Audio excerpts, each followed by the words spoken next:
Pak Ramdan, kalau mendengar banyak dari yang sudah disampaikan tadi, sepertinya kita memang banyak tantangan-tantangan yang akan kita hadapi dalam hal untuk mencerdaskan pemilih ini.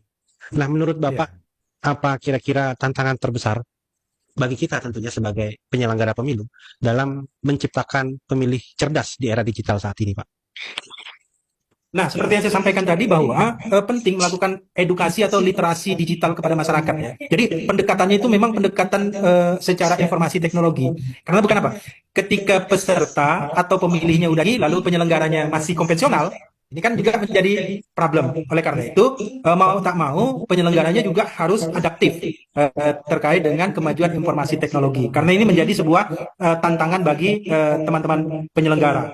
Nah, oleh karena itu, apa namanya?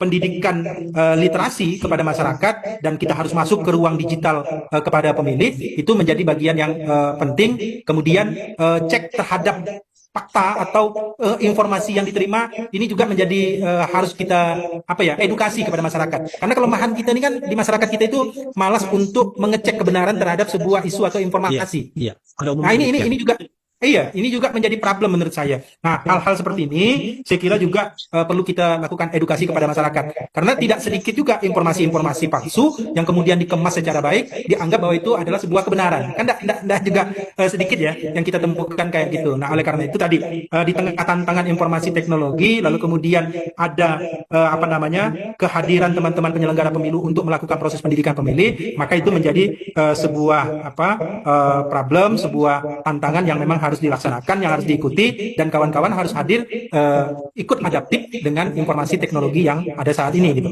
Saya kira Iya, itu, Pak iya. Ketua.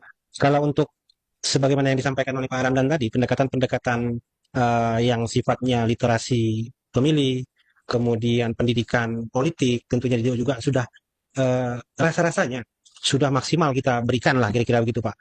Apakah perlu kira-kira lagi kita melakukan pendekatan secara emosional?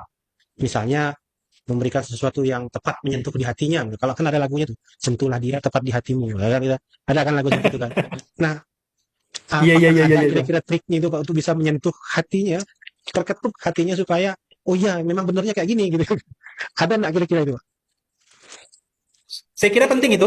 Saya kira juga menurut saya pendekatan-pendekatan secara emosional itu menjadi bagian yang juga memang bisa bisa dilakukan Itu dalam PR dalam kita lah Pak ya. proses pendidikan politik.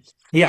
Jadi Suatu nanti kita bisa apa bikin namanya? tajuk dialog bagaimana menyentuh hati pemilih. Kira-kira gitu Pak. Ya, bisa. Saya kira bisa. Jadi, Strategi menyentuh hati saya pemilih. kira itu kan terkait dengan anu ya. Apalagi kalau aktual berkaitan dengan persoalan-persoalan kehidupan sehari-hari mereka misalnya gitu kan. Iya, iya, Nah, iya. itu kan akan tersentuh sekali saya kira. Dan Iya. itu sangat sangat sangat efektif juga Pak Iya. Ketua menurut saya. Karena kalau kita lihat nih ya, pengalaman kita di pilkada yang lalu lah, khususnya itu di Kabupaten Sanggau. Untuk pilkada, mohon maaf nih, di saat seluruh daya dan upaya sudah kita lakukan untuk mensosialisasikan tentang pelaksanaan pilkada dan lain sebagainya, mensosialisasikan pasangan calon dan lain sebagainya, cuma partisipasi masyarakat kita ini menurun daripada pilkada yang lalu. Nah, maka rasa-rasanya perlu memang strategi lain yang mau kita berikan. Tadi salah satunya tadi apakah ada upaya sosialisasi yang bisa menyentuh ke dalam hatinya. Nah ini PR kita Pak Ramdan. Nanti kita Betul, buat betul. sesi khusus untuk mencari strategi seperti ini gitu Ya. Pak. Betul, betul. Saya kira penting juga itu. Jadi ada semacam problem khusus yang kemudian perlu dicarikan solusi lah ya Iya, terkait iya, dengan iya. fenomena pasca pelaksanaan pemilu kemarin gitu ya. Berarti kita juga harus menambah literasi kira-kira Pak, bahwa mencari referensi untuk membuat semacam sosialisasi yang bisa menyentuh ke hatinya kira-kira gitu Ya, Pak. betul, betul.